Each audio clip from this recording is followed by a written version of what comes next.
예수 그리스도를 믿고 구원받은 성도들이 신앙생활을 하면서 가장 이해하기 힘든 지점이 있습니다. 예수님을 믿었는데 왜 내 삶에는 여전히 고난이 있는가?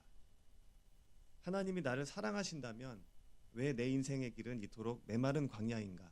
이런 질문들입니다. 우리는 본래 죄로 죽었던 자들입니다. 영적으로 완전히 죽어 생명이 없던 우리를 하나님께서 예수 그리스도를 통해서 피값으로 살려내셨습니다. 우리를 생명으로 옮기셨다면 이제 우리 앞에는 평탄한 길만 펼쳐져야 할 것 같습니다. 구원받은 자녀답게 세상에서도 형통하고 질병도 피해가고 경제적으로도 넉넉해지는 것이 맞지 않겠습니까? 우리가 처음 예수님을 접하고 영접하고 회개했을 때 우리는 내 인생의 모든 문제가 단숨에 풀릴 것으로 생각했습니다. 그러나 다음날 아침 눈을 떠보면 여전히 통장 잔고는 부족하고 또 나를 힘들게 하는 사람들은 여전히 그대로 있고 또 내 몸의 연약함도 낫지 않은 채 그대로 있습니다. 그래서 많은 성도들이 헷갈려 합니다. 내가 구원을 받은 것이 맞나? 또 하나님이 내 기도를 안 들으시나? 하지만 성경에 진리는 그 기대를 여지없이 무너뜨리고 맙니다. 하나님은 우리를 구원하시자마자 안락한 천국으로 바로 데려가시지 않습니다. 이 땅에서 편안하게 살도록 그냥 내버려 두시지도 않습니다. 하나님은 구원받은 자기 백성들을 아주 특별하고 혹독한 훈련소로 이끄시는데 그것이 바로 광야 학교입니다. 이 땅에 남아있는 우리 삶의 여정은 하나님이 우리를 버리신 증거가 아니라 본격적인 영적 훈련이 시작되었다는 증거입니다. 먼저 오늘 본문 신명기 8장 1절과 2절 말씀을 보겠습니다. 내가 오늘 명하는 모든 명령을 너희는 지켜 행하라. 그리하면 너희가 살고 번성하고 여호와께서 너희의 조상들에게 맹세하신 땅에 들어가서 그것을 차지하리라. 내 하나님 여호와께서 이 40년 동안에 내게 광야길을 걷게 하신 것을 기억하라. 이는 너를 낮추시며 너를 시험하사 내 마음이 어떠한지 그 명령을 지키는지 지키지 않는지 알려 하심이라. 이 구절은 광야 학교가 존재하는 목적을 분명하게 보여주고 있습니다. 이스라엘 백성은 애굽의 노예 상태에서 구원을 받아 하나님의 백성이 되었습니다. 이것은 변하지 않는 신분이요 법적인 상태입니다. 우리 역시 예수 그리스도의 십자가 은혜로 구원을 받고 완벽한 하나님의 자녀입니다. 이것이 우리의 존재인 것입니다. 그러니까 여기서 우리가 국어 문법의 아주 중요한 개념을 신앙에 적용을 해야 하는데요. 바로 존재와 상태를 나타내는 이다와 또 생성과 변화를 나타내는 되다의 개념입니다. 이 두 가지를 혼용하면 신앙이 무너질 수도 있습니다. 우리의 진짜 문제가 무엇입니까? 그러니까 우리가 하나님의 자녀이다라는 상태를 얻었음에도 불구하고 우리의 속사람은 아직도 하나님의 백성답게 온전히 변화되지 않았다는 사실입니다. 예를 들어 보겠습니다. 고아원에 있던 아이가 훌륭한 부모에게 입양되었다고 가정을 해봅시다. 법적으로 또 서류상으로 그 아이는 완벽한 그 집안의 자녀입니다. 이것이 바로 상태입니다. 그러나 입양된 그날 하루아침에 아이의 말투나 습관, 생각하는 방식이 훌륭한 부모를 똑같이 닮게 됩니까? 아닙니다.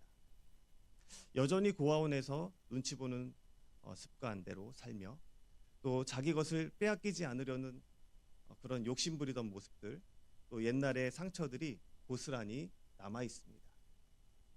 그 아이가 진짜 부모의 성품을 닮을 훌륭한 자녀로 되어가는데 오랜 시간과 부모의 철저한 양육이 필요합니다. 우리도 마찬가지입니다. 구원은 받았지만 내 안에는 여전히 이기적인 자아가 살아서 왕노릇합니다. 조금만 억울한 일을 당하면 혈기가 터져 나오기도 합니다. 내 이익 앞에서는 한없이 약해집니다. 하나님의 말씀을 따르기보다 애굽에서 먹던 세상의 떡을 주기 위해서 또 쉽게 타협하는 옛 본성이 아직도 살아 있습니다. 이것이 우리의 현실입니다. 그래서 하나님은 우리 구원받은 백성을 광야라는 학교로 부르십니다. 신명기 8장 2절은 그 목적을 너를 시험하사 내 마음이 어떠한지 그 명령을 지키는지 지키지 않는지 알려 하심이라고 말씀하십니다. 여기서 시험하사라는 말은 우리를 넘어뜨리려는 함정이 아닙니다. 우리의 속사람, 우리의 본질, 우리의 인격과 가치관 자체가 정말로 하나님을 신뢰하고 그분의 말씀에 순종하는지를 달아보시는 거룩한 영적인 테스트입니다. 하나님의 관심은 우리가 이 땅에서 얼마나 많은 돈을 벌고 또 성공하느냐에 있지 않습니다. 하나님의 유일하고도 집요한 관심은 오직 하나입니다. 내가 어떤 고난 앞에서도 내 말씀을 지키며 나를 끝까지 신뢰하느냐. 그래서 하나님은 우리가 하나님의 자녀이다라는 정적인 상태에 머물게 하지 않으십니다. 애굽의 찌꺼기들을 철저하게 벗겨내고 거룩한 순종의 사람으로 빚어지는 되다의 과정으로 우리를 밀어넣으십니다. 이 위대한 변화를 이루어내기 위해서 하나님이 세우신 학교가 바로 광야입니다. 그렇다면 하나님은 우리를 온전한 순종의 사람으로 변화시키기 위해서 광야 학교에서 어떤 커리큘럼을 사용하실까요? 신명기의 그 해답이 아주 명확하게 기록되어 있습니다. 함께 신명기 8장 3절 상반절을 보겠습니다. 너를 낮추시며 너를 줄이게 하시며. 여기서 낮추시며 그리고 줄이게 하시며, 이 짧은 두 단어 속에 하나님의 혹독하지만 치밀한 교육 방식이 담겨 있습니다. 이스라엘 백성들은 애굽에서 구원받은 직후에 곧바로 젖과 꿀이 흐르는 가나안에 들어가지 못했습니다. 40년이라는 길고 고통스러운 광야의 시간을 통과해야만 했습니다. 광야 학교의 첫 번째 훈련 방식은 바로 낮추심입니다. 낮추시며의 원어는 아나라는 단어인데요. 이 단어의 본래 의미는 괴롭히다, 억누르다, 복종시키다, 파쇄하다 이런 뜻이 있습니다. 그러니까 우리가 흔히 생각하는 겸손, 즉 사람들 앞에서 고개를 숙이고 나긋나긋하게 말하는 그런 교양 있는 태도가 아닙니다. 아나라는 단어는 내 자아의 뼈대가 부서지는 고통입니다. 내 능력, 내 지혜, 내 인맥을 의지하면서 나는 할 수 있다. 내 힘으로 내 인생을 세울 수 있다. 이렇게 굳게 믿는 그 거만한 자아. 하나님은 환경의 압박과 시련을 통해서 그 자아를 완전히 짓눌러서 항복하게 만드십니다. 인간은 조금만 일이 잘 풀려도 금세 목에 힘이 들어가는 그런 존재입니다. 내가 기도를 많이 해서 그래. 내가 지혜로워서 그래. 내가 열심히 살아서 그래. 그러니까 하나님은 이런 지독한 영적 교만을 깨트리기 위해서 때로는 우리가 쌓아 올린 공든탑을 의도적으로 무너뜨리기도 하십니다. 내 힘으로는 도저히 어쩔 수 없는 사방이 막힌 벽 앞에 우리를 세우십니다. 철저한 자기 절망을 경험하게 하시는 것입니다. 나는 내 힘으로는 단 하루도 살 수 없는 티끌 같은 존재이구나. 이런 것을 또 뼈저하게 느끼고 깨닫고 또 두 손 들게 하시는 그런 거룩한 폭력, 그것이 바로 아나라는 단어입니다. 광야학교의 두 번째 훈련 방식은 줄이게 하심입니다. 줄이게 하시며의 원어의 의미는 굶주리다, 또 몹시 탐하다, 기갈에 빠지다 이런 뜻이 있습니다. 그러니까 광야는 철저히 결핍의 공간이고 또 씨를 뿌려 열매를 거둘 수 없고 물을 저장할 수도 없습니다. 내 힘으로 생존을 확보할 수 없는 그런 공간입니다. 하나님은 때때로 우리 인생에 이 굶주림의 시간을 허락하십니다. 경제적인 기근을 통해서 또 통장 잔고가 바닥을 드러나게 하십니다. 건강의 기근을 통해서 스스로 걷지도 못하는 무력함에 빠지게 하십니다. 관계의 기근을 통해서 또 사방이 가로막힌 것 같은 철저한 고독 속에 우리를 내버려 두시기도 하십니다. 왜 이토록 잔인해 보이는 훈련을 하나님께서는 하시는 것일까요? 우리의 광팍한 옛 자아가 결코 배가 부르고 등이 따뜻할 때에는 우리가 깨어지지 않기 때문입니다. 평안할 때 우리는 하나님을 의지하지 않습니다. 그러니까 내가 가진 떡을 의지하고 또 내 능력에 도취되어서 교만해집니다. 그러니까 우리는 배가 부르면 하늘을 보지 않습니다. 땅에 쌓아둔 내 창고만 바라보며 안심을 합니다. 하나님은 우리가 썩어질 세상의 떡에 소망을 두지 않도록 우리의 창고를 비우실 때가 있습니다. 철석같이 믿었던 사람들에게 상처를 받게 하시고 의지했던 재물이 하루아침에 빠져나가게 하십니다. 너무나 아프고 고통스럽지만 이 굶주림의 시간이 있어야만 우리는 비로소 진짜 생명의 양식인 하나님을 향해 고개를 들고 입을 벌리게 됩니다. 하나님이 낮추심으로 나를 짓누르시고 또 굶주림으로 내 손에 꼭 쥐고 있던 떡을 쳐내실 때, 그때 비로소 내 안에 가득 채우고 있던 교만과 이기심의 불순물들이 빠져나가게 되는 것입니다. 그 빈 공간에 비로소 하나님의 말씀을 향한 순종과 또 거룩한 성품이 새겨질 수 있는 여백이 생겨나게 되는 것입니다. 그러므로 여러분이 지금 고난을 겪고 계시다면 그것은 결코 형벌이 아닙니다. 광야는 우리를 죽이려고 데려가는 심판대가 아닙니다. 우리 안에 있는 가짜 의지처를 끊어내고 또 말씀으로 사는 거룩한 본성을 이식하는 수술대입니다. 낮추심과 굶주림을 통해서 자아를 철저히 깨뜨리신 하나님은 마침내 이 광야 학교에서 단 하나의 진리를 우리 영혼에 각인시키십니다. 우리가 학교를 졸업하려면 졸업고사를 봐야 되는 것처럼 이 광야 학교에서도 졸업고사가 있는데요. 신명기 8장 3절 하반절을 함께 보겠습니다. 또 너도 알지 못하며 내 조상들도 알지 못하던 만나를 내게 먹게 하신 것은 사람이 떡으로만 사는 것이 아니요 여호와의 입에서 나오는 모든 말씀으로 사는 줄을 내가 알게 하려 하심이니라. 이것이 광야 학교의 졸업고사입니다. 하나님은 굶주린 백성들에게 매일 아침 만나를 내리셨습니다.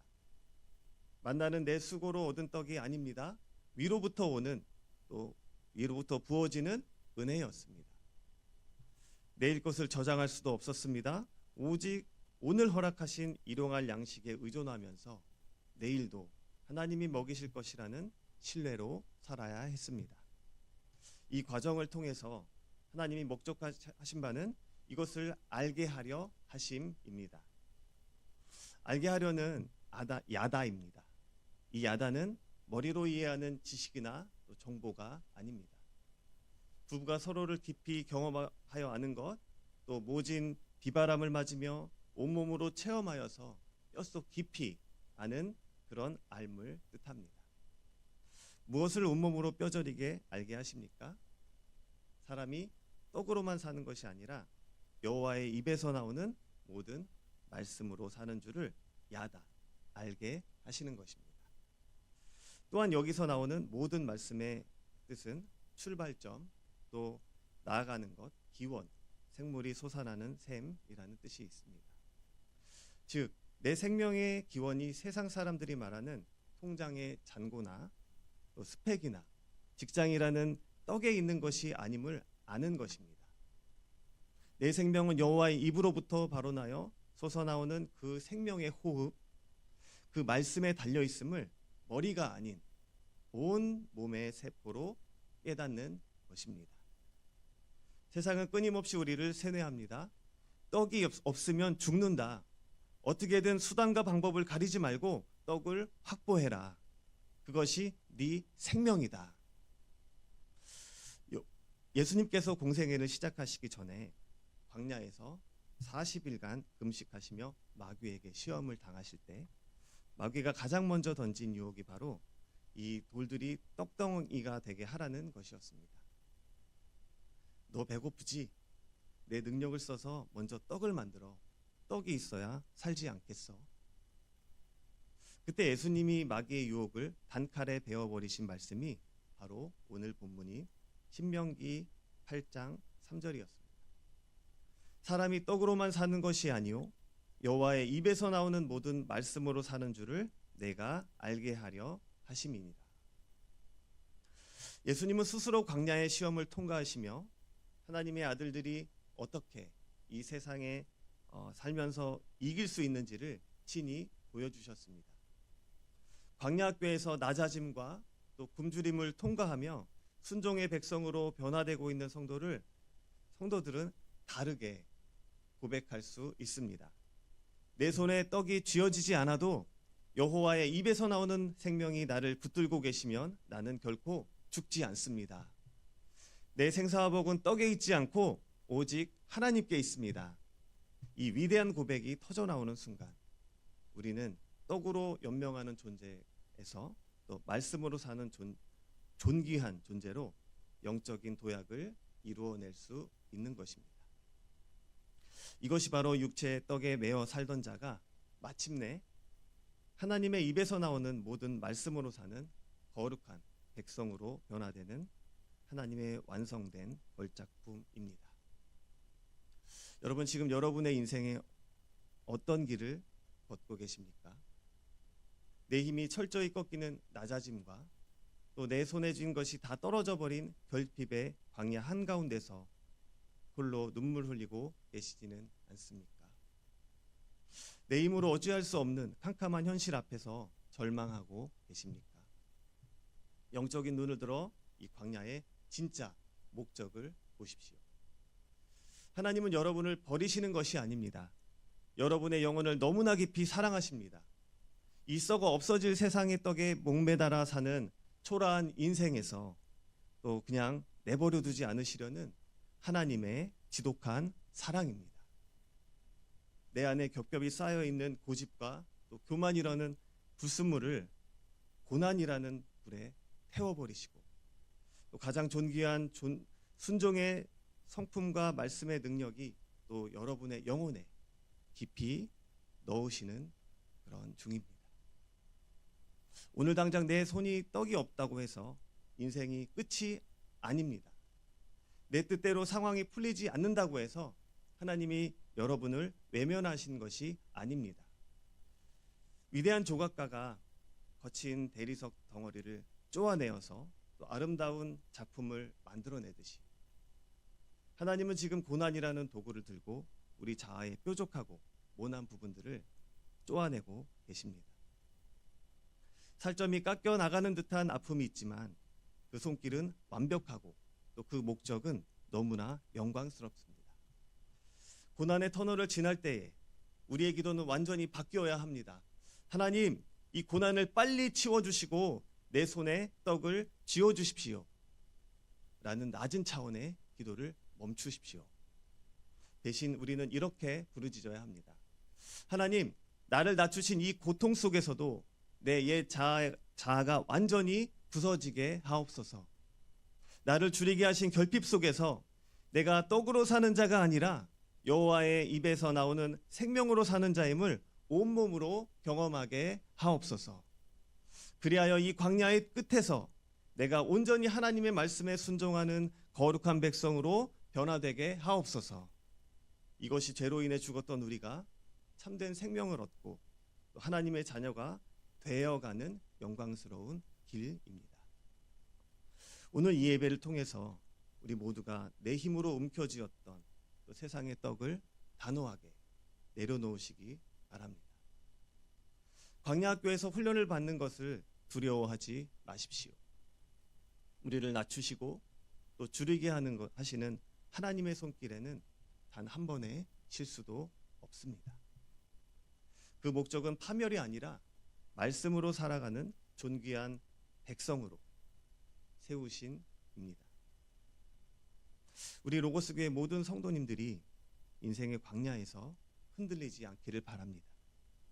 여호와의 입에서 나오는 생명의 말씀으로 굳게 서서 마침내 온전한 순종의 사람으로 거듭나는 놀라운 변화의 은혜가 우리 각자의 삶 속에 또 충만하게 임하기를 간절히 소망합니다. 기도하겠습니다.